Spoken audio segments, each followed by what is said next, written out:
Thank you very much. I'm delighted to be here. Forgive me, I'm just checking the recording device is working, although I suspect that when I come to the visual-only slides that it may not quite work as well as one hoped, as I talk slightly over the top of them. There is always a hazard for a lecturer in delivering a topic on the Royal Flying Corps, for reasons that will possibly become even clearer as I go forward. However, the key problem is that when studying the First World War in the air, it tends to attract a number of very well-informed people who have spent years and years as their hobby studying aeroplanes and through that the Royal Flying Corps. The end result is that one can stand up and make a few comments and observations about the RFC or the Royal Naval Air Service for that matter during the 1914 to 1918 period, only to discover yourself cornered after the event by somebody who has studied in great detail what exactly a particular squadron of the RFC got up to.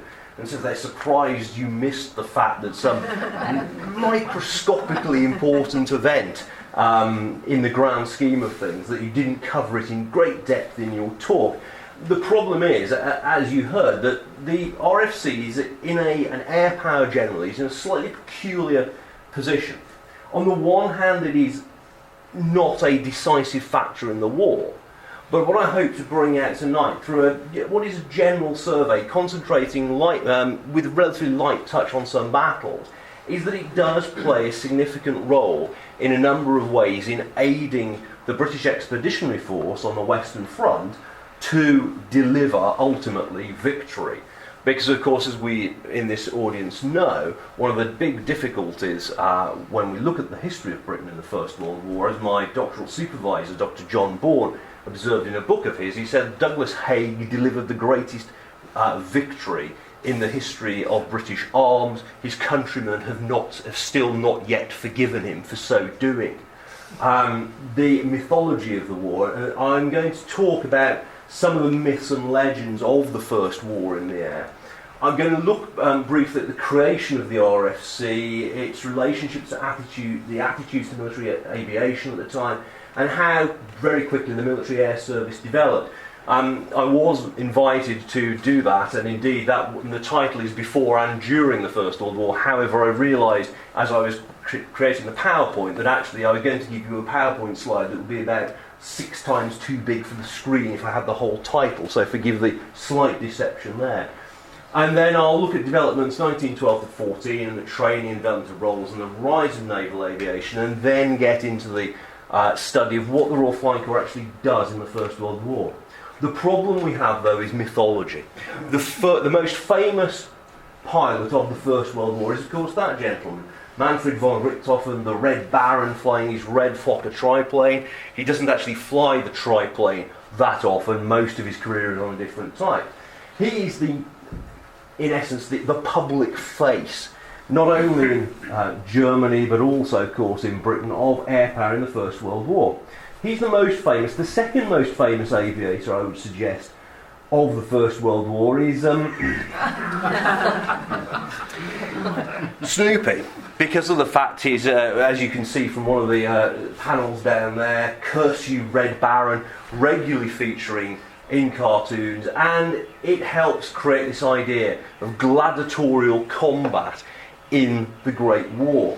If we then look on from the next stage, the next two most famous are Biggles and, of course, dear old Lord Flashheart of Blackadder fame. All of which, Flashheart in particular, of course, pander to a certain stereotype. Now, it would be unfair to suggest that all fast jet aircrew of my acquaintance at Shrivenham are a little bit like Lord Flashheart in essence, but an awful lot of them can be on occasions at dining in nights, but that's a separate story.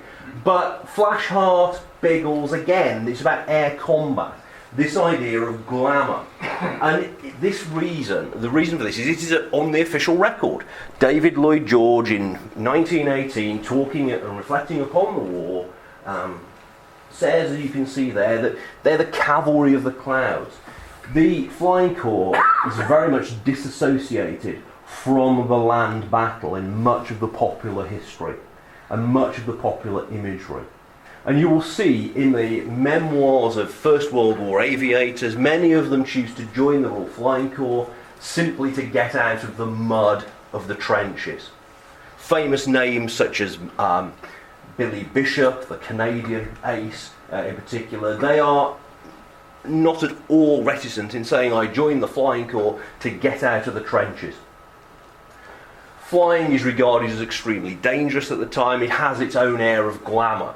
We often forget that even as late as 1939, 1940, in fact, aviation has the same sort of rapt attention of the British public. Record-breaking flights, the Royal Air Force's long-distance probing flights by Vickers-Wellesley aircraft, which many people have no idea what one of those is these days, unless they happen to be a bit of a spotter. I plead guilty.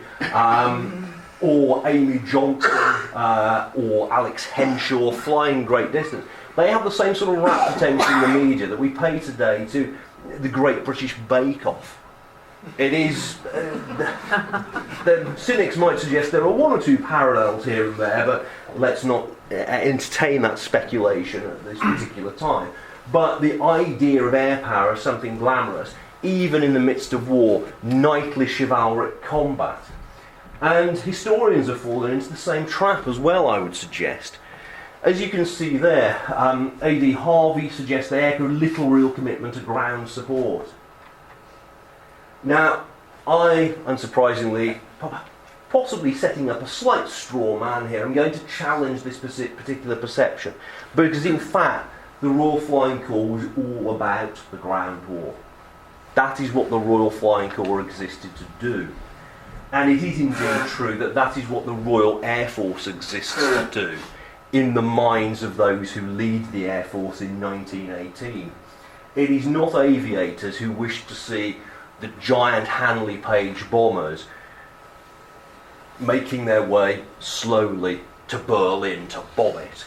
It's the political classes, the Lloyd Georges, the War Cabinet, who wish to see this happen, inspired by some certain amounts of anti-foreign propaganda as a result of the raids by the German GURKHA bombers in 1917, and prior to that the so-called baby killer Zeppelins that materialised in 1915 and 1916.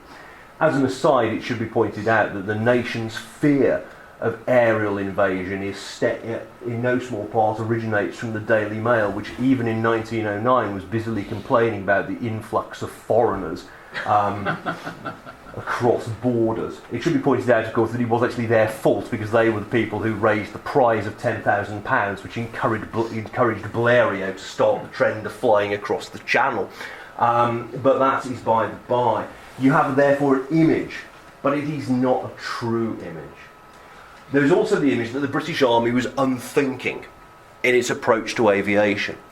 Field Marshal Nicholson, Chief of the Imperial General Staff, his famed quote from the 1909-1910 period that aviation is a useless and expensive fad, and the individuals who come up with it, their ideas are unworthy. And we tend to accept this. However, if we and I give you an example there of Michael Dunn's coverage of John Capper, where he says that he's adamantly opposed to aviation in all its forms, that there was a subcurrent, a very strong one, that said we mustn't have aviation. And only when the RFC was formed in 1912 did Britain begin creating a balanced military aviation organisation capable of supporting the British Army. There is a slight flaw with this, because who was the man who laid down the conditions which ultimately led to the formation of the Royal Flying Corps by royal warrant in 1912? It was none other than Field Marshal Nicholson.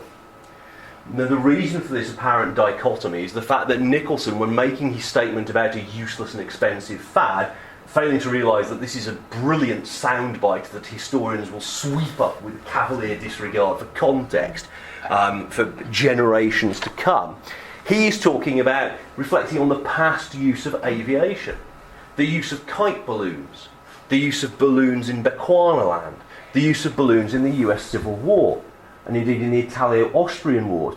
And frankly, you can see his point. Balloons in Bechuanaland were extremely good for aiding the Royal Artillery in the delivery of artillery fire. The only problem was that because they were not they weren't the dirigible type, we're talking about the standard hot air balloon. They were difficult to manoeuvre, they landed heaven knows where they're meant to, and also the spinning action meant that their crews often returned deeply airsick, not particularly efficient. The United States experience in the Civil War had been unpropitious. The balloonists had provided some useful reconnaissance information until they had then all gone on strike en masse over terms and conditions and threatened to defect from the Union forces to the Confederacy, because the Confederacy appeared to be offering them better terms and conditions. So strangely enough, that organisation was promptly disbanded. And in the Italo-Austrian War example, we in fact see the first use of air power for bombardment. The Austrians come up with a deeply cunning idea, which is to take balloons and to put artillery shells beneath them with timed fuses. And they then release them into the air, and the idea is that they will float over the Italian lines, and at a particular point the timed fuse will sever through the use of acid the balloon's mounting points, and the bombs will fall upon the Italians below. This is a magnificent idea, apart from the fact their metrology is not particularly good and the wind changes direction. So it's the first recorded aerial blue on blue in history. You can see therefore where Nicholson's coming from. In fact, what happens is the British Army, once it becomes clear after fixed wing aircraft, basic though they are, once it becomes clear that there might be benefit in using them, the Air Force that we know today has its origins thanks to the British Army being foresighted enough to say, well, actually, we could use these for reconnaissance. They may give us great value. And that is where the RFC originates from. And Tim Bowman, in the Oxford Dictionary of National Biography, is much more complimentary about Nicholson. Just to give you an idea of this, gifted staff officer and administrator, he was difficult. Which may be one of the problems. He didn't attend staff college, but didn't let that hold him back, clearly. One of the dangers, of course, that we often have is when very senior officers come to Shrivenham and address the advanced command and staff course, and in passing happen to mention that they never did a staff course in their life, which rapidly enhanced the speed of advance to Lieutenant General or full general rank, which leaves some of the students wondering why they're sitting there listening to him. That's by the by. And he... hard work, intelligence and able. That is the real scenario that applies to Nicholson. He's somebody who becomes convinced through the strength of argument that having a flying corps to conduct reconnaissance at depth behind the enemy lines to work out where the enemy may be, that this is potentially a good idea. So funding, limited funding, yes, but funding is released to do this.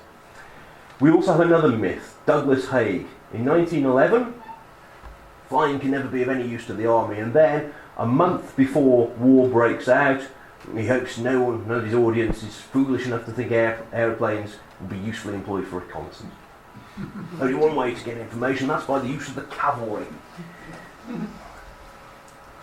One is tempted at this point, obviously, to insert the Blackadder General Melchett sound effect along the lines of bar, but there's a problem. How does this square with Field Service Regulations 1909 and the 1914 rewrite? Because, of course, Haig is intimately involved in the construction of that document.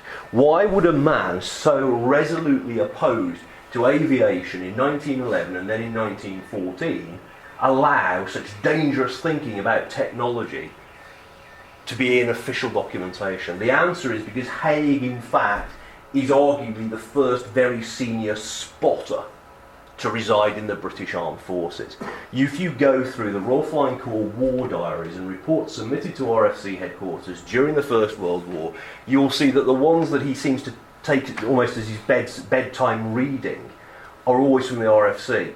And you'll find in blue pencil in Haig writing "jolly good show" or offering sympathetic comments when a squadron has suffered particularly heavy losses. He takes a great interest in this, just as we know that his interest in the tank was actually a far more complex and far more sophisticated, if slightly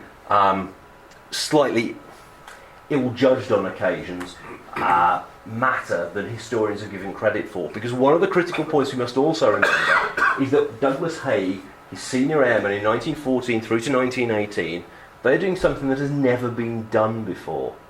In 1911, the Italians used their aircraft to bomb Turkish positions in Libya. One doesn't necessarily think of the Italians as being pioneers of bombing, but this is what occurred. The effects are open to interpretation. Some reports say the Turkish troops flee in terror. Other reports say they stand there going, something appears to have fallen off that aeroplane. I wonder what it was.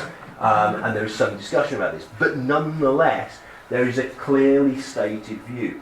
And Haig has direct experience by 1914 of the value of air power. And in 1913, again, you have the traditional exercise where Haig's force does not have aviation available to it, but his opponent, General Sir James Grierson, a man we don't hear much about in terms of the First World War, possibly the most spectacularly unfit general officer in the British Army in 1914, he has a heart attack on the way to the front and is replaced by Horace Smith-Dorrien, by the by. But Grierson has aircraft with him. And in a piece in the journal War in History, Andrew Whitmarsh, a historian at the Royal Air Force Museum, quite rightly takes to task Professor Gary Sheffield and myself in something that we wrote, a paper that was then turned into an article, for inadvertently creating the impression that it was all a little bit ad hoc. Because the way in which the account goes is that Grierson realises that he's got some stray officer, Major Robert Brooke Popham, who is one of these aviator types. And he says to him, "We've got aeroplanes, do you think you could do anything?" And Brooke Popham says, "I'm sure we could, sir." And what they do the following day is, through aerial observation, because Haig, of course, is not prepared to deal with the risk of aerial reconnaissance, they work out the location of all Haig's key formations. Grierson makes his dispositions accordingly and wins the exercises decisively in the space of about 48 hours. And Grierson then at the end said all the aeroplanes completely spoilt the war. The problem is that giving this slightly knockabout account verbally doesn't translate well to paper, because in fact, when Grierson is saying, "Do you think you could do something?" he actually realises that he has aircraft. He knows about this.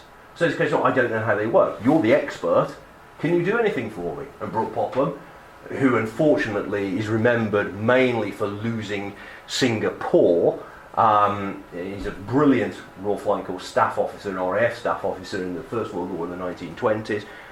Brooke Popham says, "Yes, I can," and then goes out and demonstrates what he can do. Grierson's comment, "The aeroplanes completely spoilt the war," is nothing more than a throwaway, jokey remark. Unfortunately, mythology frequently holds that this is yet another example of a senior officer not taking aviation seriously. The problem the Royal Flying Corps has, by and large, is a lack of funding. Who, ladies and gentlemen, would have thought that in an era of a variety of threats, a British government would fail to fund its army properly? A lot of this is anti-Haig propaganda, I would suggest, skewing the perception. The army thinks this is interesting. How do we use our aircraft to best effect? Ultimately, I'm cutting a story short here to an extent. We have a subcommittee from the Committee of Imperial Defence on aviation, and these two gentlemen are key players. Brigadier General Sir David Henderson and, obviously there later in his career, Major, soon to be Lieutenant Colonel Frederick Sykes. Henderson is a sharp mind. He is arguably the real father of the Royal Air Force. Sir Hugh Trenchard, in a letter to Lady Henderson in 1921 after Sir David's death, disclaims and then a subsequent correspondence after Sykes' memoir comes out in 1942, says that no, it's Henderson who is the true father of the Royal Air Force. He has been Director General of Military Operations, he's been Director of Intelligence, and he's written a book called The Art of Reconnaissance, in which, in some of the early editions, when aircraft are newfangled things, before he sits on the committee, he says, well, let's just look at what aircraft could have done in previous battles. And he does a retrospective what-if scenario. What if Lee had possessed aircraft at Gettysburg? And he comes up with a number of scenarios where the fundamental point is, well, had this commander possessed the ability to observe from the air, things might have been very different. It's quite a perceptive book. The problem is, in that classic manner of demonstrating a degree of thought and expertise about it, Henderson obviously is immediately carted off to become Brigadier General Henderson, General Officer Commanding of the Royal Flying Corps, when it is formed in 1912, also Director General Military Aeronautics. Sykes is the commander of the military wing, because this is another factor that needs to be borne in mind, that the Royal Flying Corps was established as a joint organisation, that it was meant to be a military wing and a naval wing. However, the various elements in the Royal Navy decided upon two things. One, that those wearing dark blue uniform who advocated aviation were frankly rather odd. And secondly, army officers. What happened in this joint organisation if you started having army officers turning up not fully appreciating what one did in the wardroom? There's a slight element of this. More seriously, they're also concerned about, will army officers, if they are attached to the Royal Flying Corps naval wing, this is the ultimate idea, cross-pollination if you will they actually be able to deliver in a maritime environment? The end result of this, in July 1914, is the formation of the Royal Naval Air Service. The Royal Flying Corps military wing carries on the military wing bit of its designation, then falls away into disuse. Sykes, meanwhile, is tremendously busy. He designs the uniform as a penchant for designing uniform. Women's Royal Air Force, he designs that. He designs the badges and the uniform for the Tank Corps. Bundle of administrative energy. He also starts thinking about how you might use aircraft, but his one weakness, his one failing, in the eyes of many of his colleagues, is that he's also a political animal. He's very closely linked to General Sir Henry Wilson, another political animal, and he's mistrusted. On top of this, the next most senior officer in the Royal Flying Corps ultimately is Major Lieutenant Colonel Hugh Trenchard. Trenchard joins the Royal Flying Corps when his career appears to have stalled. In 1912, he's a major. He's been a major or a substantive captain for getting on for 20 years, he claims. This is a slight exaggeration, but not much. It is clear that his time spent playing polo, not getting into staff college. It should be pointed out he gets into the army via the militia exam, having failed to get into Dartmouth once, into Woolwich twice. He's actually dyslexic, it would appear, and therefore fails the written exams to get in.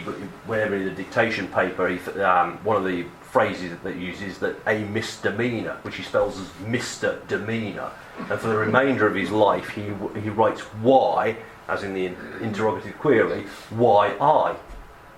It's a bit difficult to explain because you then sometimes in most audience of undergraduate they immediately assume you must be a Geordie when you tell them that, and the confusion ensues. Also, when you will see Trenchard talking about the moral effect of air power, he later admits that the reason he talks about the moral effect of air power is because he simply cannot spell psychological. Sometimes the truth is weirder than fiction, I think. But he and Sykes do not get on.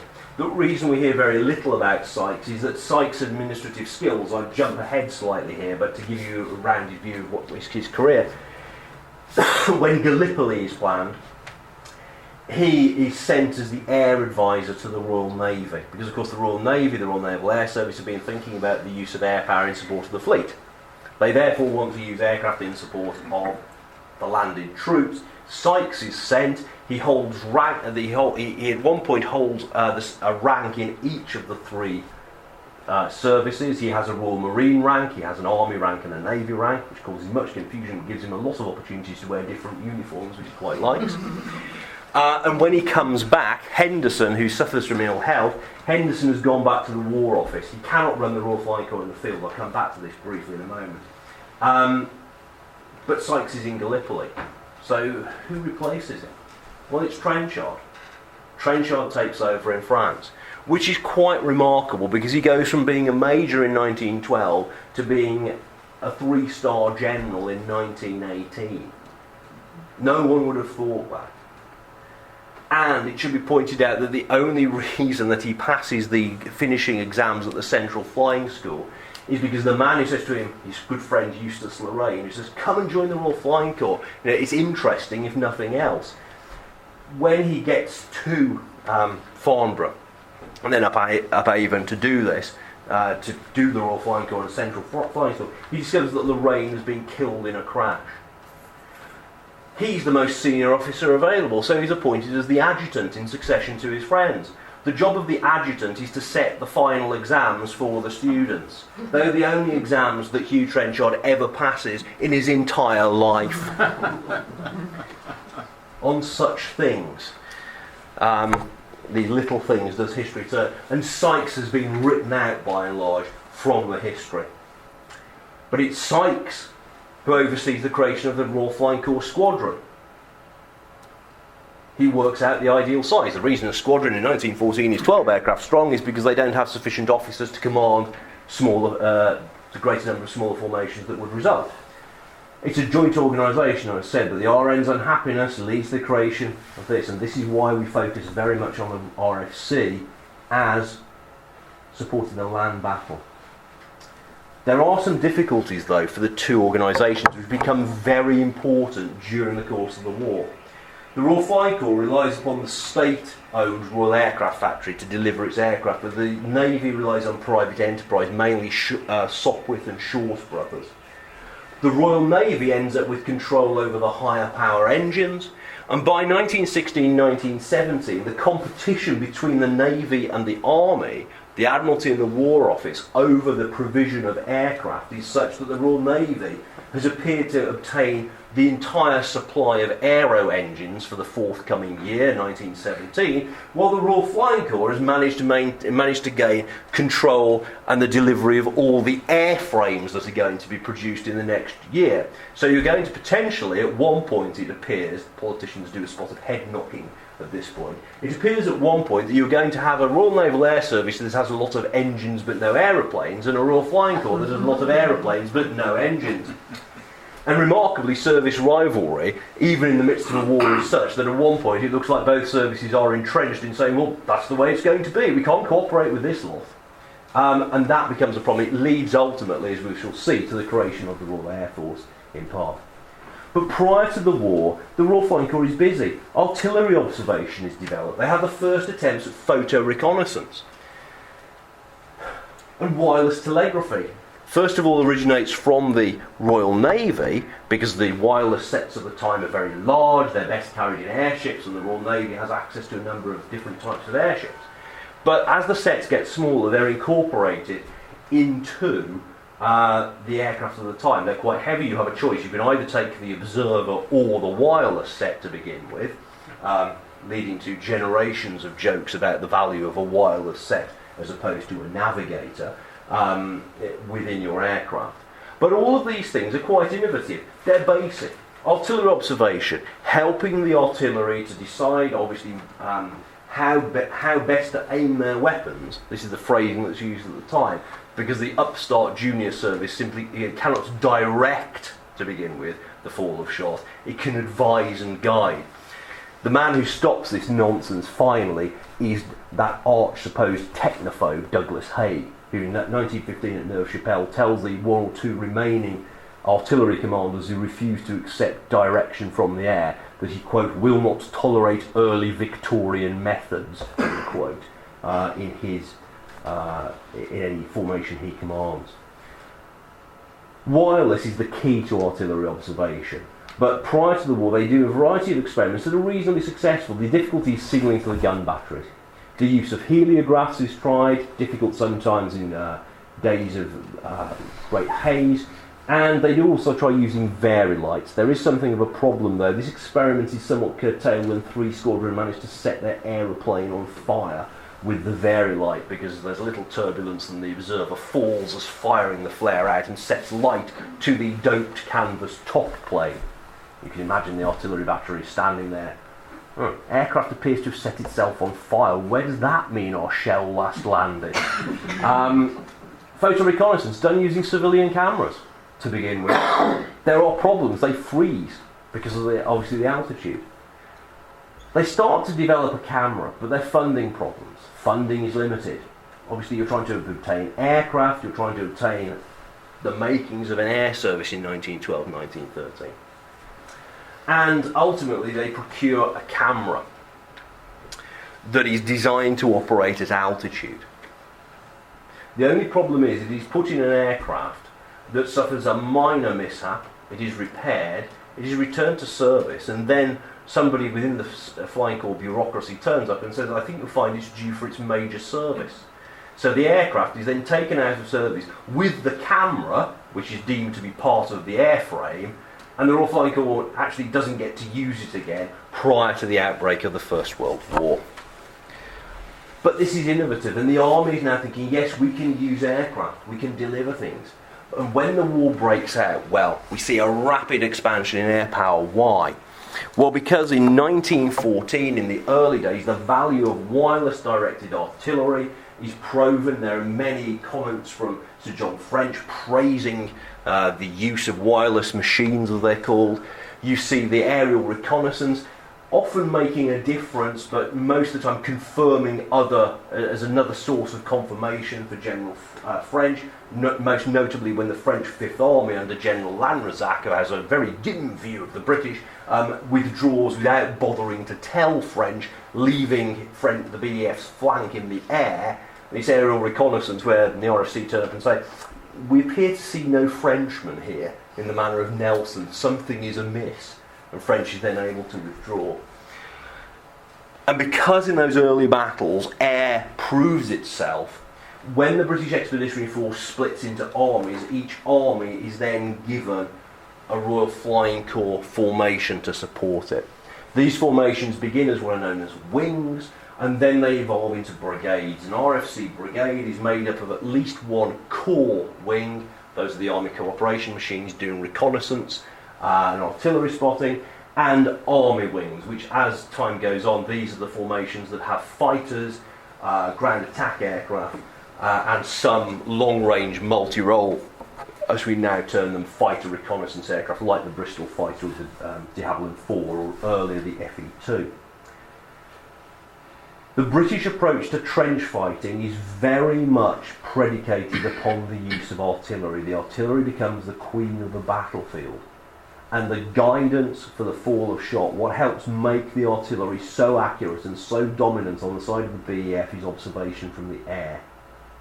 The Royal Flying Corps' command and control expands exponentially. I've already noted that Henderson goes back to London, partly because of ill health, but partly because in the War Office you have one solitary major, Major William Sefton Branca, who writes increasingly desperate letters saying, I'm only a major. No one's paying any attention to me, you must come back. Henderson enjoys commanding at the front, possibly a little irresponsibly of him, some historians say. I think that might be a bit unfair. Henderson's first response to these pleas, I'm only a major, no one will listen to me, you must come back, is to ignore the you must come back and to promote Branca to lieutenant colonel. This doesn't actually help, and so by the summer of 1915, Henderson bows to the inevitable and returns to London, and Trenchard takes over. And air power becomes integral. I've already alluded to Haig at Neuve-Chapelle. But by the time of the Battle of the Somme, Sir Henry Rawlinson, Sir Henry Horne, 4th and 1st Armies respectively, are absolutely clear. We need aircraft to guide our artillery. But that is to get ahead of the story slightly, because in 1915, what do we see? Well, I've spoken about the observation, but also the photo mapping of trenches. Number 2 Squadron, Number 3 Squadron are using a variety of photographic gear, some of it very basic. They provide a full photo map of the German trenches prior to the offensive at Neuve-Chapelle, and they did the same for others, region then for Loos in September. And the contact patrol develops. The First World War is a war of battles where voice control is lacking. How do you, in your headquarters, one of the reasons, of course, that chateau generals, to use the divisive phrase, are in their chateaus, is because that's where they can get secure communications. It's not because they have an aversion to visiting the front line. 155 general officers are killed or wounded or taken prisoner during the First World War. The splendidly named Clifford Coffin VC is prone to wandering around the front lines, as are a number of other generals. Billy Congreve VC, who is shot and killed by a German sniper. But they can't do this in the midst of battle, so what they do is they use the Royal Flying Corps. Now, the idea of contact patrol is that the observer will see the front line, the ebb and flow of battle, and be able to draw positions on a map, and then they stuff the map into a weighted bag, fly over headquarters, lob it over the side, and the general will know in near enough real time where his forces are. The difficulty is that to tell you where your troops on the ground are, the troops are advised that when they hear the sound of a klaxon coming from the aircraft, which in reality they've just been shooting at in case it's a German, they are to those of them who are so nominated are to stand up, pulling out a yellow smoke candle come flare, to pull the pin on it and stand there waving yellow smoke in the middle of the battlefield. You can imagine the response of the average soldier to this idea. That's an interesting one, sir, seems to be the polite version of it. And unsurprisingly, contact patrol has variable results. Frequently, it relies upon the aircraft saying, well, the troops aren't going to seal. But remember, we are talking about the aviators are from the British Army by background, particularly at this stage. They appreciate that the troops are going to stand up waving flares in the middle of no man's land, so they dive down and they try to work out where. It works reasonably well. Ultimately, in 1918, contact patrol functions because you actually put shiny tin discs on their backs. So when they're lying down, you know that it's your own line of troops because of the light reflecting. But the German snipers, German machine gunners, don't have the tempting target jumping up and down, waving a yellow smoke candle around. So it's reasonably, it's not an ideal solution, but again, it makes a difference. It's the little bits and pieces, I would suggest, about air power in 1914, 15 and 16, with the exception of artillery observation, that help add value. But we have the changes of command, and as well as the move from Henderson being replaced by Trenchard in France, also you have French being replaced by Haig. Trenchard, when he goes out to France, eventually he starts out at Farnborough complaining that he's not being allowed to go to war. When he first goes out, he goes out as a wing commander supporting 1st British Army, commanded by Douglas Haig. Haig and Trenchard hit it off immediately, and Trenchard later says that he owes everything that he became, he owes to Douglas Haig. We then get to 1916, by which point the basic roles have been established, even air fighting. Bombing operations as well. Why do these come about? Well, air fighting comes about for the simple reason that obviously you do not want the enemy to work out where your troops are or what you are doing. Therefore, your solution, quite simply, is to turn around and say, aviators, what should you do about this? And the answer is to go and shoot down enemy reconnaissance aircraft. And this is why the air fighting, so characteristic of the First World War, evolved. It is about enabling reconnaissance and artillery spotting operations. That is the point behind it. The Germans are very good in terms of tactics. The Royal Flying Corps is very good in terms of the application of brute force. And I shall talk briefly about the offensive policy in just a moment. But also bombing. Bombing's wildly inaccurate. But sometimes, just sometimes, a bomb will hit a target and will cause real disruption. So you do it in case you get lucky.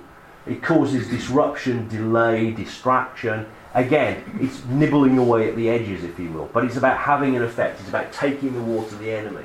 And because of the attitude that generally the aviators are held in, the magnificent men in their flying machines, doing daring deeds, it actually is held to boost the morale of the troops on the ground as they see these primitive aircraft wobbling off in the direction of the enemy lines carrying bombs to attack them. So this is how we start to see the evolution of some of the basic air power roles. Control of the air, we describe it today, attack is the other doctrinal phrase for bombing operations. It also covers elements of close air support. Intelligence and situational awareness, ISA, previously ISTAR, intelligence, situational awareness, target acquisition and reconnaissance, or simply reconnaissance. far easier to call it that, and that's obviously what they do, and the location of the enemy guns. But there is a difficulty. Equipment. The equipment is problematic. The Royal Aircraft Factory's aircraft are not necessarily the best. The BE-2, the famous observation aircraft, is outclassed, but the Royal Aircraft Factory is still churning them out. And there are production difficulties, because you are using a lot of manufacturers who've never built aeroplanes before. Furniture manufacturers, piano makers are building aeroplanes. And there is an instance in 1917 when attempting to build the French Spad fighter, it transpires that a furniture makers in Norwich, the Spads develop a nasty habit of their wings falling off, and they then sort of obviously plummet in an alarming manner. The difficulty transpires, so legend has it, that a furniture maker has looked at the plans and said, well, these joints aren't particularly elegant, and has put sort of the joints for the wings that Chippendale would be proud of, without fully appreciating that a nice chaise longue is not necessarily going to be subjected to 2 or 3 times the force of gravity in a dogfight. This is rectified. We ultimately don't make much use of the Spad, but most of the Spads are relegated to training. And 1916 is problematic for the Royal Flying Corps. Why? Well, because in 1915, as I'm sure you're all aware, you have what is known as the Fokker Scourge. Anthony Fokker, the Dutch designer, has a fairly mediocre, in truth, aircraft, the Fokker Eindecker, the monoplane, but what he does is to fit interrupter gear, so you can shoot through the propeller of the aircraft. That revolutionises air fighting. Roland Garros, it comes close to the ideal. He puts steel deflector plates on the propeller blades. The only problem is you shock load the propeller in the end and the propeller falls off. Obviously, by way of compensation, they named a tennis stadium after it, which is a slightly odd way of doing things, one might suggest. However, that's by the by. But Fokker and the Fokker Scourge, they create real difficulties in the air fighting of 1915. In 1916, the RFC regains the upper hand. Not least because of the fact we're starting to introduce aircraft that can have fixed forward firing guns, Lewis guns usually over the top plane, but also because there are more aircraft and they are better than the Eindecker, also the Pusher DH2 where the propeller's behind the pilot. All of this works very well, but again the quality of the British aircraft starts to decline, and although there's a quantitative superiority, the quality of the German fighter aircraft towards the back end of the Battle of the Somme becomes really quite noticeable. Oops, sorry, forgive me. And on top of that, the pilots are not trained. Again, many of you will be, of course, familiar with the Blackadder episode that is related to the Royal Flying Corps with Lord Flashheart, referring to the pilots as the 20-minuters because that's their life expectancy. The problem is that people are not trained. The system needs to be completely overhauled in 1916. Pilots are trained to avoid getting their aircraft into trouble, which of course is marvellous in the environment of peacetime flying. However, the idea that you should fly straight and level and endeavour not to get yourself into a spin when somebody is shooting at you is a nice theoretical construct, but not necessarily one you're going to take much notice of. The difficulty is that when pilots do get their aircraft into difficulties, they do not have the basic piloting skills to get out of the difficulties into which they place themselves. The training system needs to be reformed. Ultimately, this is done because the commanding officer of number 60 Squadron Royal Flying Corps, a chap by the name of Robert Smith Barry, I'm trying to think of an alternative phrase for mad genius, because that sounds less than complimentary, but mad genius will do. He turns up at a Trenchard's office and says, on a regular basis, that the training isn't good enough. Trenchard, in true Trenchardian fashion, says, right, go and sort it out. I've had enough of you whinging about it, go and sort it out, Smith Barry. And Smith Barry duly does. And he, in conjunction with a chap called John Salmond, helps to rebuild in 1916 and 1917 the training system, aided by people working out, people such as Lindemann, later Churchill's scientific advisor, and a chap called John Chamier, later Air Commodore Chamier, work out how to get out of a spin. And these basic flying skills, here are your basic building blocks to learn how to fly, a regimented, systematic, proper training system. First of all, to fly your aircraft and then to fight your aircraft. these things start to emerge, driven by Smith-Barry. Smith-Barry hates paperwork. When he sets up the School of Special Flying to train instructors at Gosport, Smith-Barry is famous for his disregard of paperwork. What he will do is he will see the latest arrival of paperwork, he will look at it for a moment, he may open one or two of the communications, and then he will pick up his in-tray, take it outside, stick it in a small dustbin, throw petrol on it and set light to it.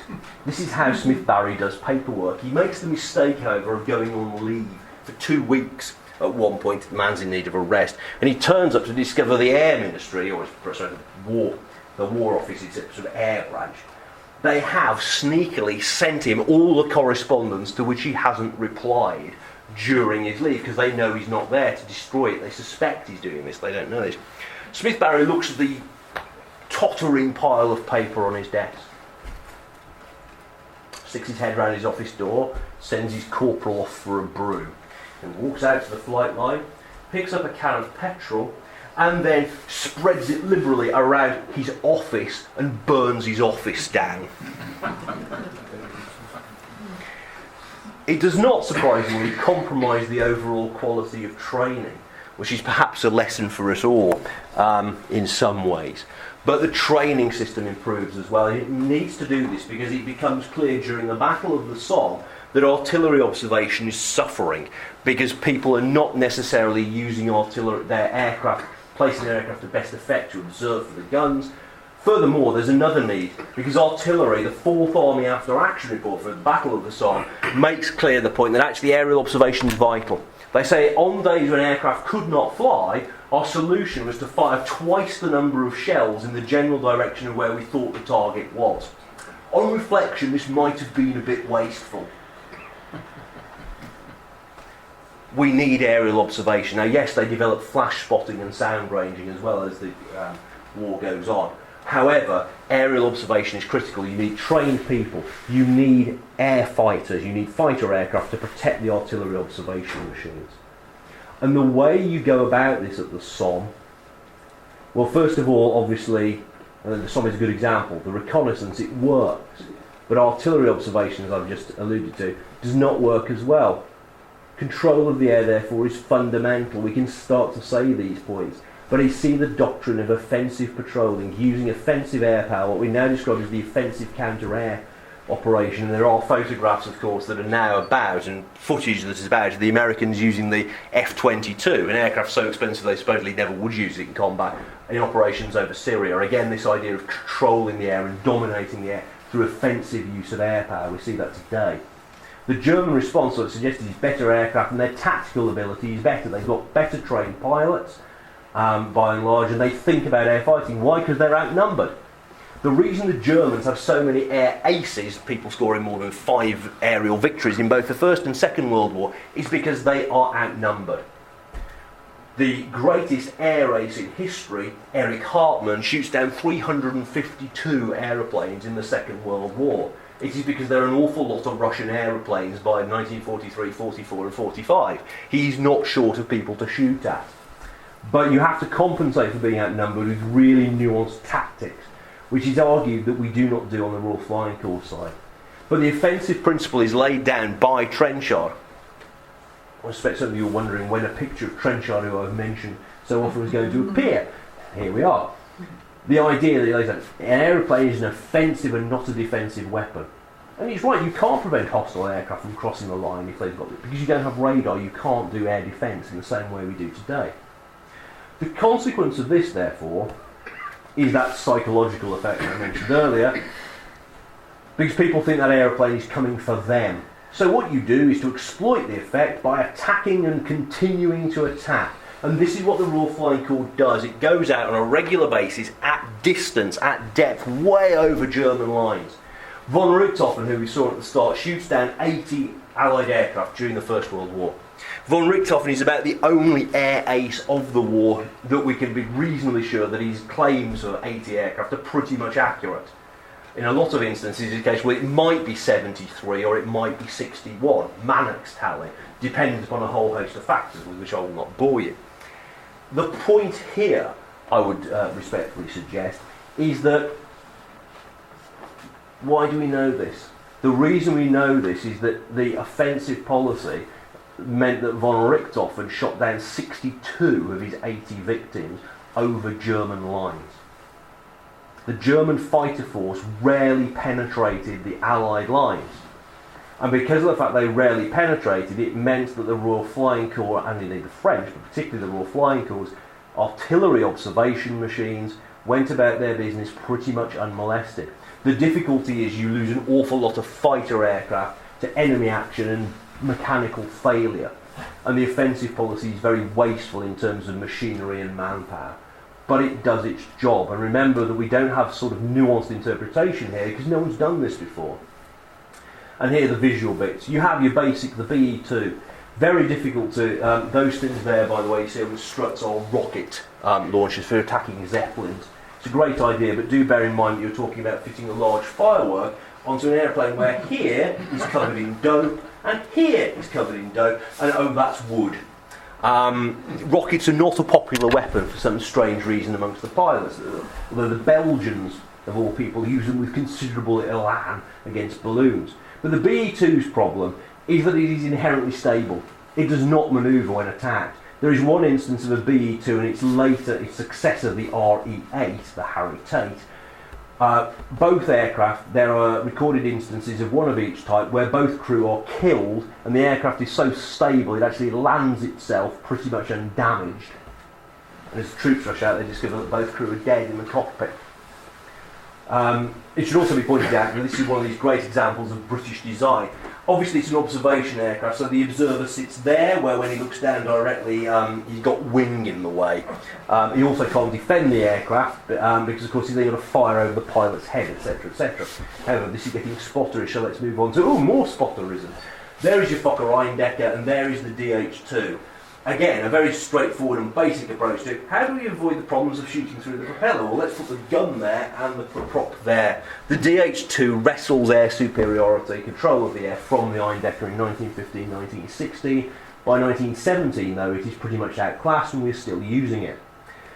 We also have some horrors. The FE-8, an aircraft that arrives in service about 2 years too late and is outclassed. And the fighter version, there is one of the BE-2, which has none of the attributes that one would expect of a fighter aircraft. Number 19 Squadron of the Royal Flying Corps use it briefly in the fighter role. It is a disaster. They then use it in a long-range bomber role while waiting to be re-equipped.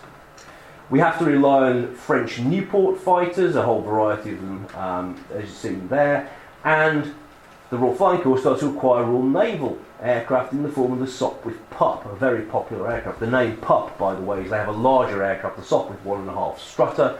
When they do the Sopwith Scout, as it's more correctly termed, Sefton Branca is doing a visit to Sopwith and sees the 1.5 strutter, sees the Sopwith Scout and says, "Good Lord, your 1.5 strutters had a pup," and the name sticks. We get to 1917 then, with the Germans having control of the air when they choose to contest it. Bloody April, around the Battle of Arras in 1917, sees major difficulties. The RFC suffers horrendous casualties, and it means the Germans can pretty much at will interfere with operations. The one saving grace in April is that the weather is atrocious on a number of days and no flying takes place on either side. And this supply contest that I mentioned has really got in the way, but mercifully, for once, government intervention into procurement does make something of a difference because you start to see better aircraft arriving. More importantly, you're now seeing cooperation with other arms reaching a peak, with the artillery, with the cavalry. Not that they get to do much with the cavalry, but the idea of using cavalry formations, there is a degree of cooperation. If you break through, if you use the cavalry to exploit, how will they cooperate? And obviously with the infantry in terms of providing trench strafing, so when troops are in trouble they can call down through very primitive means, not using wireless, using canvas panels, runners, etc, etc. They can get some aircraft to turn up and deliver strafing and bombing runs against key targets. The artillery question though, what do I mean by that? Well, Horn and Rawlinson, for the reasons I alluded to, the fact that artillery spotting is so important, they say, well, there are flaws. Why not give the RFC to the Royal Artillery? Trenchard, in a masterpiece of obfuscation, creative interpretation, and frankly, downright lying fends this off. But with Haig's aid, Haig turned around and said, well, hang on a minute, Trenchard's a subject matter expert on air power. I see your point, chaps, but let's see what we can do with the Royal Flying Corps. Obviously, I paraphrased greatly there on the basis that he probably never said anything like that, but that's by the by. The point is that it's so important. This is where, if you're talking about disbanding formations, big formations, to make the artillery work, then I think that shows how important it is. And training, as I've suggested, becomes much better. But the politics kicks in, because in 1917, that is when the German fixed-wing raids on London in daylight occur, and the desire to hit back arises.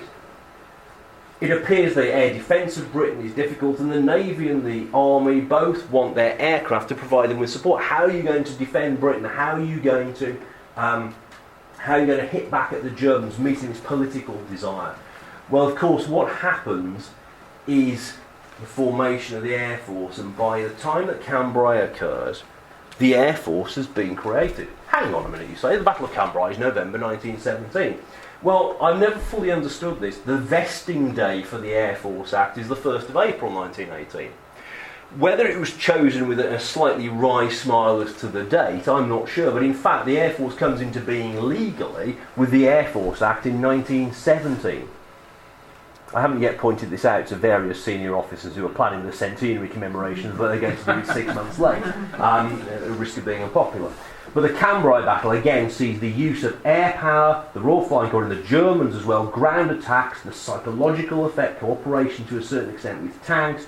It is very effective, and most importantly, the quality of the observation from the air at Cambrai means that you can do the artillery preparation differently, surprise hurricane bombardments and so on and so forth. So air power again, the Royal Flying Corps makes that little but significant contribution.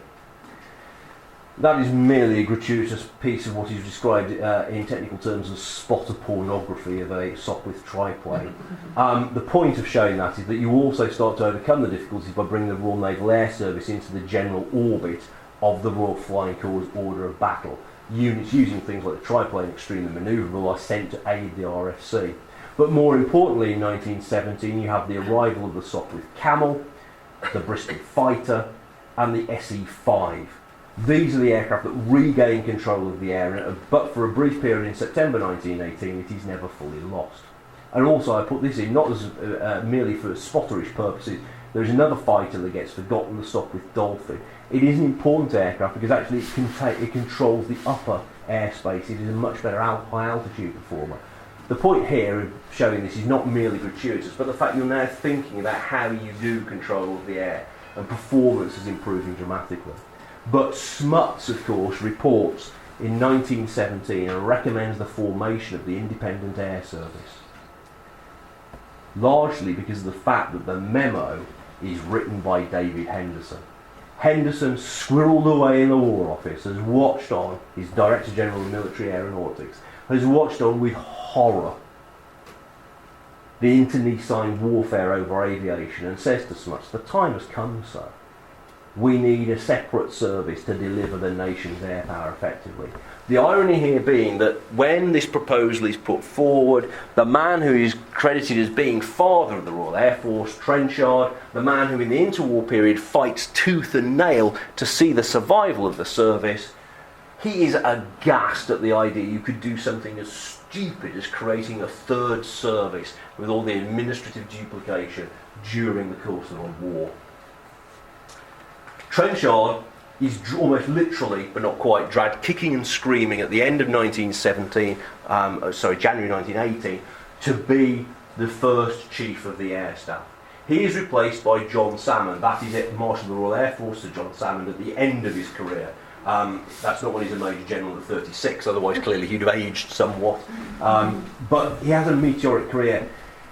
As you can see, he's a squadron commander, a Major in 1914, GOC of the RFC in France in January 18, and then the RAF. He's already a 2-star, put on the Air Board in 1917. Ultimately, he succeeds Trenchard as Chief of the Air Staff for a short period. Trenchard is Chief of the Air Staff Briefly in 1918, he then resigns, I'll come back to that in a second, and then from 1919 through to 1929, as you see there, the man then builds the basics, the foundations for the modern Royal Air Force. But Trenchard falls out with the Air Minister, Lord Rothermere. Why? Because Rothermere wants him to go and bomb Germany and wants to use the new service to undermine his friend Douglas Haig.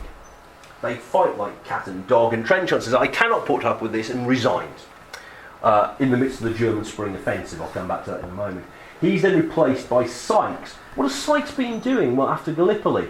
Well, after Gallipoli, he finds himself posted, because he can't be in Trenchard's Royal Flying Corps. What do we do with his great administrative talent and thoughts about air power? Well, what we do is we send him to the 4th Territorial Cycling Division at Colchester. While he's there, he helps design the uniform for the Women's Royal Air Force, as it becomes, the Women's Auxiliary Air Service. He helps design the uniform for the Heavy Machine Gun Corps. He gets involved in doing a whole host of things, a lot of which seem to involve designing uniform, which actually is rather odd, and this sets him apart. There is somewhere, I should point out, and I digress massively from the First World War here, there is somewhere in the 1950s, and I've yet to find it in the National Archives, a file that addresses the issue of what one does if you discover or suspect that one of your officers may be homosexual, when of course this is banned in the services at the time. And the great line in terms of how to spot if he's, forgive the phrase, one of them, unquote, it does allegedly use this phrase, is that he will, quote, show an unhealthy interest in interior design. Now, Lady Sykes, were she still with us, would immediately rebut the implication quite correctly. I think they have 4 children as well, of this. But this is why Sykes is seen as being a little unusual, because his interests are somewhat broader in terms of, well, yeah, you need a uniform. In fact, he's a very practical man. The RFC uniform he designs, the famous maternity jacket, is because it's not because of a fetish for clothing. It's because he looks and says, well, actually, if you're flying, he knows, because he's an aviator himself, that the wind penetrates your jacket. So the maternity, forgive the jacket as you're aware, forgive me abusing my suit here, of course, is the one that's the double-breasted one with buttons down here. So you've got 2 flaps, it keeps you warm. The problem is this is seen as just, Sykes, a bit odd. But in fact, he's an inherently practical man. And yet again, he's written out the history of the service. He's been away, he comes back. But by this point, the more important job is that he's now part of the Allied mission to Versailles. And he becomes a part-time chief of the air staff. Henderson, passed over, doesn't trust Sykes, has never trusted him as his subordinate, resigns from the Air Council, and that is why we forget him. He commands Eastern District and then goes to set up the International Committee of the Red Cross and dies in Geneva in 1921. 1918, though, sees the German Spring Offensives, and this is where we start to see the RFC and then the RAF coming into its own. They last for that period, penetration up to 40 miles by the Germans, Haig's famous "with our backs to the wall" speech signal on the 11th of April. But what the RFC and the RAF do is to interdict the German supply lines. They bomb remorselessly, they conduct close air support to hard-pressed formations on the ground. They contest control of the air. And this makes a significant difference. Ludendorff. What does air attack do? Causes heavy suffering, and supply becomes difficult. Why? Partly because they're outrunning their supply lines, but partly because anything that moves gets strafed and bombed. There are at least 2 instances of German cavalry officers whose cause of death is being run over by a Sopwith camel. They're there on their horse, Sopwith camel comes, bang, takes them off with the undercarriage. General von Kuhl, Chief of Staff, Crown Prince Ruprecht's group of armies. Look at that. This, of course, is a wild exaggeration. But does it not, ladies and gentlemen, prove Trenchard's point about the overstated moral effect of air power? Air power is disruptive. What it does is it buys the troops on the ground time. It also denies the Germans the ability to keep to a timetable on a regular basis and cuts off their supplies. The counter-attack leads to the 100 days, in which air power is vital. Again, air fighting is intense in September, but the German air service is by then a busted flush. Bridge bombing at the Battle of Amiens. It's a great idea of trying to achieve an effect at the strategic level by cutting off the German armies and destroying them with their backs to the Somme. Unfortunately, accuracy is so limited, this is not achieved. But what really makes a difference to morale on the German side, and again has relatively significant in a localised way effect, is interdiction and ground attack and close air support. You see cooperation with the tank corps as well, shooting up German anti-tank guns, enabling the tanks to advance when they haven't broken down, which is frequent. And you then start to see the air mobility, as we call it now, at peace, come in, with the use of resupply forward troops, dropping ammunition and food to them to allow them to dig in to counter any German counter-attack, because the Germans are very prone to do this. They allow you to occupy ground and then launch a counter-attack. So you provide the troops with large amounts of machine gun ammunition. And finally, the independent force, the bombing force that arises out of the politics, the desire to strike back. It is created for political reasons, and Trenchard, who is sitting on a park bench in Hyde Park for much of the time reading the Times, so legend has it, is brought back to command it. He doesn't want to do the job, but in essence he's told, we want you back. He tries to create a job for himself. The new Secretary of State for Air, Lord Weir, says, well, I'll give you the option of 4 jobs. 3 of which are complete non-jobs, which Trenchard won't touch, as he knows, the 4th of which is commanding the independent force. But he doesn't conduct long-range bombing as the politicians want. He spends a lot of time attacking targets behind the battlefront, apparently preparing the ground so that there won't be a threat from German fighters, etc., to his bombers. It's not true. He's trying to help the ground offensive. Bombing is limited, the targeting is limited because you can only hit West Germany. Bomb damage assessment, forgive the acronym, is problematic. And the aircraft types are not really suited to going at any depth into Germany. Poor old Mannheim gets hit a number of times simply because of the fact it's a large city which can actually be reached by the independent force. And the German defences have the advantage that you see the formations of bombers arriving and they can defend against it. So what are we to make of this? Well, Trenchard in 1939 says this. It's really quite sort of sad in some ways, I would suggest. The last of all, the air is of little account. Very little help in winning the war. The Army and the Navy won the war. The Air Force had very little to say to it. It may have been of a little account, but very little. And this is quite unusual because we see Trenchard as the arch prophet of British air power. And what he's doing here is something that frequently senior air officers of the interwar period and the Second World War don't do, which is actually going too far the other way. Because I would suggest, ladies and gentlemen, that the RFC and the RF actually play a small but important role in the air for the reasons I've outlined. Enabling reconnaissance, enabling artillery to really reach its potential in a static war. And even the attack operations were of utility because of the psychological effect they had and because they caused disruption at a critical point in the war during the spring offensives, and they also had major effect, along with artillery spotting, in the offensives, the Allied offensives of the 100 days. German artillery positions are pretty much suppressed or wiped out before the offensive is launched, and ground attack aircraft cause serious disruption to the retreating Germans, even if they do not cut the Somme bridges. And what the RFC does is to lay down the basic principles of air power, which we recognise today. Thank you for allowing me to steal a certain period of your lives that you realise you will not get back, and I'll be happy after a very short break to gulp down some water to take any questions you may have. Thank you.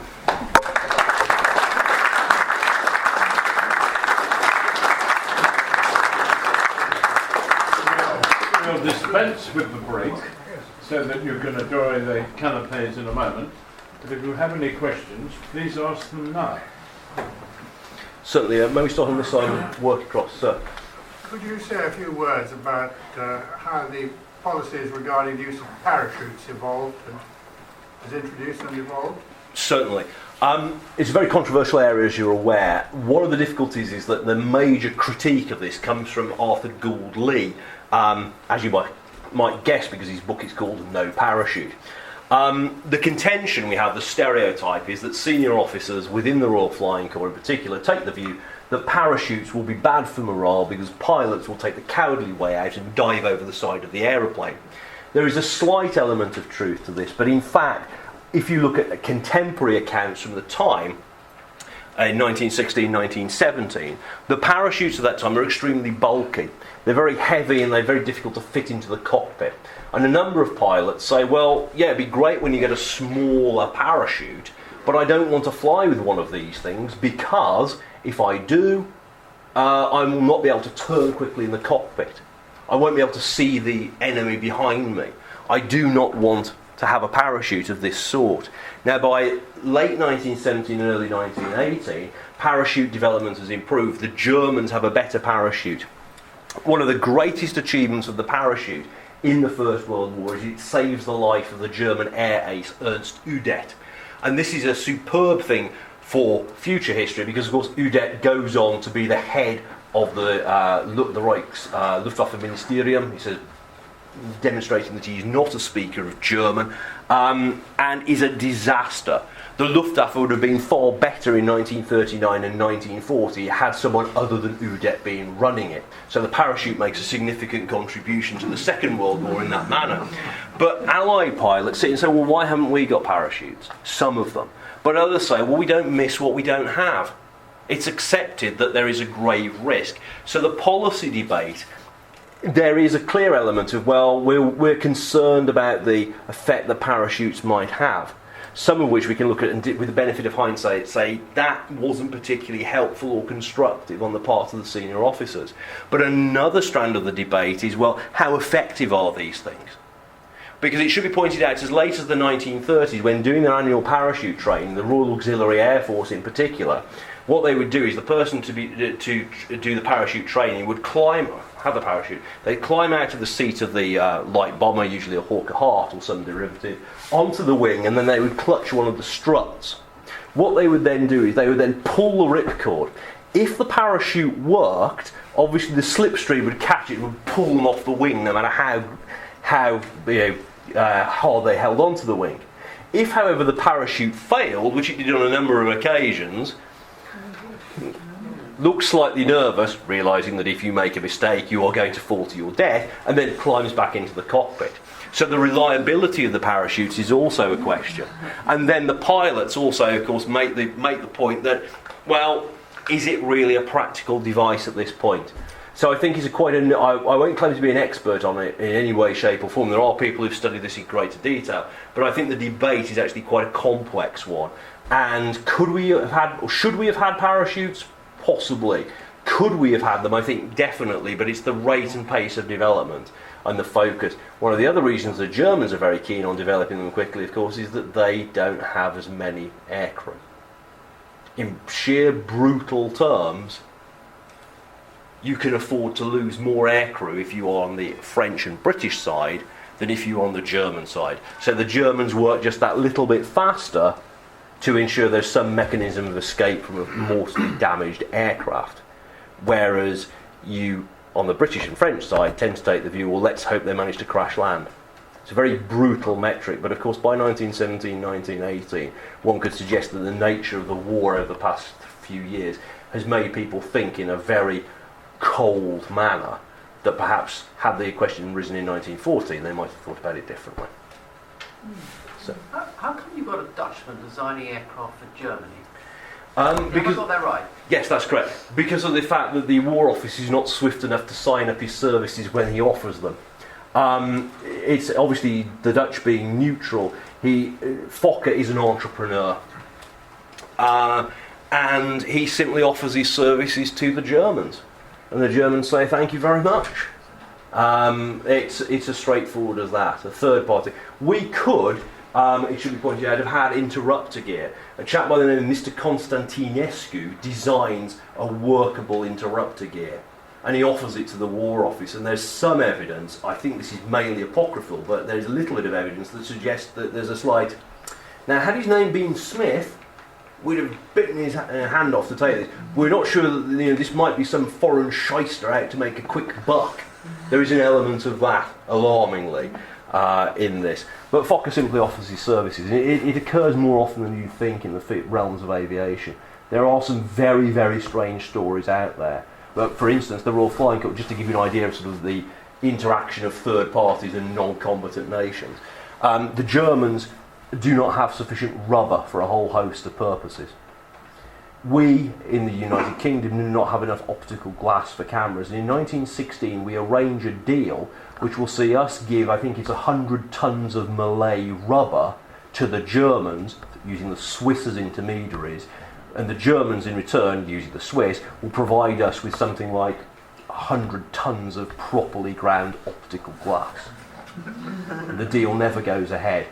And it relies on, as a former colleague of mine, as you can maybe able to tell, I am from the West Midlands, but Professor Carl Chin at the University of Birmingham is most definitely a Brummie, proud of it. And when told of this, he said, "Oh, they wouldn't have been better than Chance Brothers." And to an extent, he was correct. But you see a number of these things going on, and that's one of the instances where somebody say, quite right, hang on, he's Dutch. What's he doing this? Of course, after the war, he then goes back to Holland and makes aircraft for the Dutch Air Force. And some of his later designs, some of his last designs, are then shot down by the air service he provided with so many designs in the First World War. There are a couple of questions over here where, forgive me, sir, first, and then to the back. My father was in the First War, commanding a balloon company. Yes. I noticed that the subject wasn't mentioned. Yes, that it is remiss of me in a bid not to sort of take your time up until about 10 o'clock this evening, which I could quite easily do. Thank you for raising it. As you'll know, they're given this slightly comedic nickname of the balloonatics by some. It's a very dangerous job, and of course, what you're talking about is the use of kite balloons, tethered balloons, so that you have observation of the front. And these kite balloon squadrons, they are not particularly well written about, and you can understand why. Again, I don't wish in any way, shape, or form to sound disrespectful, because frankly, rather them than me in the balloon corps. However, you don't get biggles of the kite balloon squadron, and that the imagery, the iconography, which I spoke of. That's why we don't think of them. But they do a vital role, because one of the things you need to know in a static conflict is where your opponent is. What are they doing? Aircraft cannot fly in all weathers in the First World War, but the balloon teams, they go up on a regular basis surveying the front. They get shelled, they get shot at by enemy fighters, although the Royal Flying Corps are rather better at defending British balloons against German attack than the Germans are, sheer weight of numbers rather than anything tactical. But they do an absolutely vital job, and it is an area that actually needs to be, I would suggest, properly researched. Because we talk today frequently about bringing up what's known as an I-star constellation, various other terminology. Obviously this is sort of doctrinal speak, but the idea of integrating various sources of intelligence gathering and building a picture of your opponent. The Royal Flying Corps is important in this. Of course, they can do it at a greater distance because they can fly beyond the enemy lines. But in terms of surveying the German first and second lines, you're absolutely right. And thank you for mentioning it, because it wouldn't be a complete story of the RFC without giving due deference to the role that they played, particularly in terms of delivering effective all-weather reconnaissance. Even on days when there are instances where they're scraping frost off the binoculars to try and work out what the Germans are up to. The answer is they're all in their dugouts in front of fires because it's too cold. Only somebody of a particular character is going to put themselves 5,000 feet in the air in that sort of weather when almost literally the birds are walking. Thank you. Sir, at the back, you had a question. You mentioned towards the end that the Germans could defend against the bombers. Did either side develop specialised anti-aircraft weapons and ordnance? Anti-aircraft weaponry is very much a hit or miss affair, mainly miss. It's fair to say. Initially, it's treated derisively. You may be familiar, a number of you, with the idea that it's referred to as Archie after the musical song Archibald Certainly Not. But it becomes more pernicious. There's more of it. Again, the more anti-aircraft pieces you have, the more metal there is in the air. They become reasonably good at aiming it, but there isn't anything specialised. The only specialised equipment appears to be the German device, which is referred to frequently in Biggles, bizarrely, as flaming onions. And that's never been fully identified. It's probably a heavy caliber machine gun tracer that's being used to do this. But anti-aircraft is really more psychological. Indeed, as Churchill recognises during the Blitz, when you can have radar-laid gunfire, a very basic radar-laid gunfire, and predictor-laid anti-aircraft artillery, the reason we have large numbers of field guns, etc., in Hyde Park during the Blitz is because of the sound and the fury they generate, not because of the casualties amongst the bomber force. And the same is very much true in the First World War. Where people get shot down by ground fire, it tends to be when they're conducting low-level attack sorties, and they get hit by small arms and machine gun fire. That's the fate of Mannock, of course, where his aircraft gets hit at low level and he goes in. But specialisation, no, it's very difficult to do. But if you put enough metal in the air in the right place, then obviously you are going to knock a First World War aircraft out of the sky. And that tends to be more by coincidence than anything specialised. There was one more question. Were the British pilots all British, or did a few come in from the far sticks of the Empire? Most definitely the latter. The official history of the Royal Flying Corps and Royal Air Force, and indeed Royal Naval Air Service. The war in the air by Sir Walter Raleigh, not that one, and H.A. Jones, 7 volumes, 1922 to 1937, plus appendices. Yes, I did read it for my doctoral thesis, all of it. Is not replicated for many years. Is not replicated after the Second World War. There's no modern official history. You may think, hang on a minute, Jordan's not answering the question, but I'll get to the point straight away, which is that when the Canadians decide to do an official history of the Royal Canadian Air Force, Volume 1 of Canadian Airmen, of the official history, Canadian Airmen in the Great War, in fact, so many Canadians serve in the Royal Flying Corps and the Royal Naval Air Service is it de facto a second official history of the British Royal Flying Corps and the Royal Naval Air Service. There are Australians, South Africans, Anthony Beecham Proctor, for instance, VC, is but one example.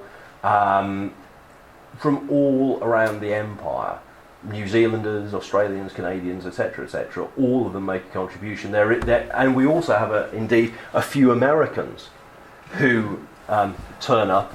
You sound American, I'm a Canadian. In a reverse of the Canadians getting offended when you mistake them for being Americans. They turn up, pretend to be Canadians, and it's only in about 1918 or 1990 when it transpires that going home means going to New York. The people in the Manning realise that they've very much been had. So it's a across the empire, and it's actually quite sophisticated. And one of the reasons is that colonials are a hardy bunch, and they probably won't freeze as well as the more delicate Brits. Is one of the ideas that is put forward. David, thank you very much. There's an overpowering smell at the front here. I will tell you, it doesn't come from our those listening. It comes from behind. And the canapes are, I think, due to be eaten pretty soon. But that was an absolute tour de force. I'm sure you'll all agree with that. So fluent, as far as I can see, not a single note. And a lively sense of humour, and quite clearly somebody who knows his subject in and out. David, thank you very much indeed for your talk this evening.